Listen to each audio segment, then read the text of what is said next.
ఎదిగిన వ్యక్తి ఒదిగి ఉంటాడు.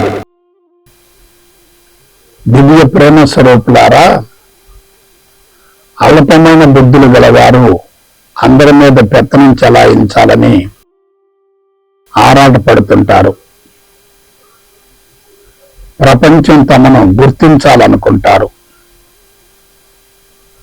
తాము ప్రాముఖ్యం అనుకుంటారు, ప్రత్యేకం అనుకుంటారు, అందరూ తమను గౌరవించాలనుకుంటారు.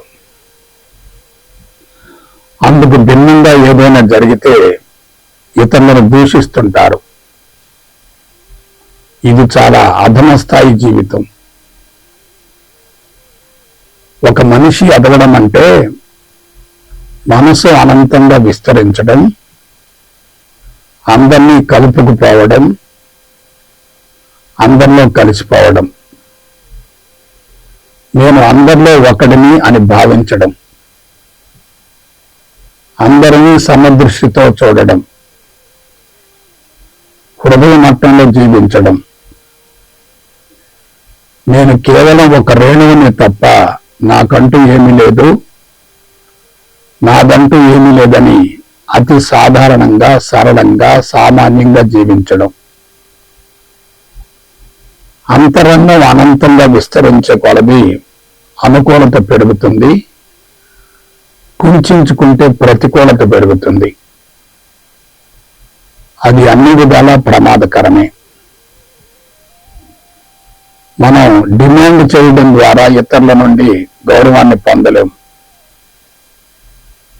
మానసికంగా ఎదగని వారే ఇటువంటి బలహీనతలను పెంచుకొని నిరంతరం శక్తిని కోల్పోతూ ఉంటారు, అందరికీ దూరం అవుతుంటారు.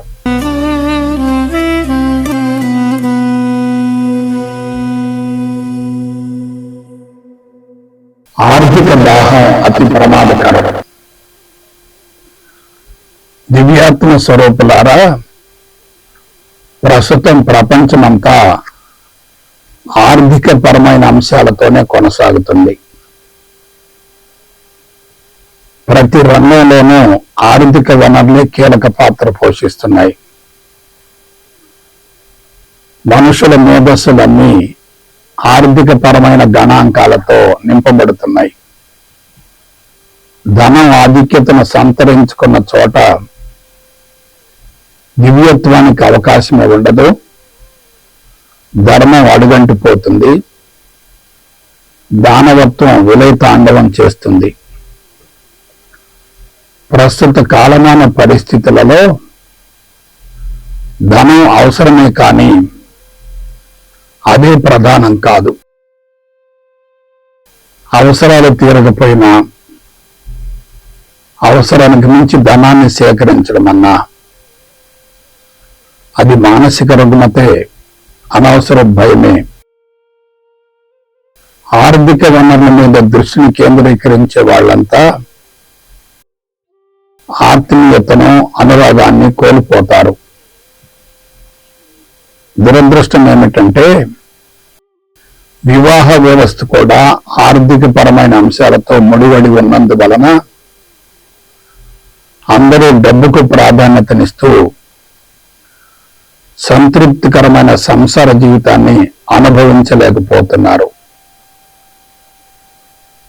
పవిత్రమైన మాతృత్వం అనే యజ్ఞం సమూలంగా వైఫల్యం చెందుతుంది. సంసారాలన్నీ కలహాల నిలయాలుగా మారుతున్నాయి. ధనం అనేది ప్రకృతి వనరుల వినియోగం ద్వారా ఉత్పన్నమవుతుంది కాబట్టి ధర్మం దశల వారీగా బలహీనపడుతుంది. గమనించండి.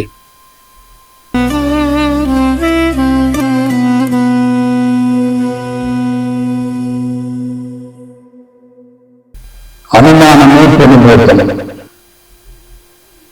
అనంత ప్రేమ స్వరూపులారా, మనిషి సమస్యల సుడిగుండంలో చిక్కుకొని వారి నుండి బయటపడలేకపోవడానికి మూల కారణం తన మీద తనకు విశ్వాసం లేకపోవటమే, తనను తాను కించపరుచుకోవడం, తక్కువగా అంచనా వేసుకోవడం.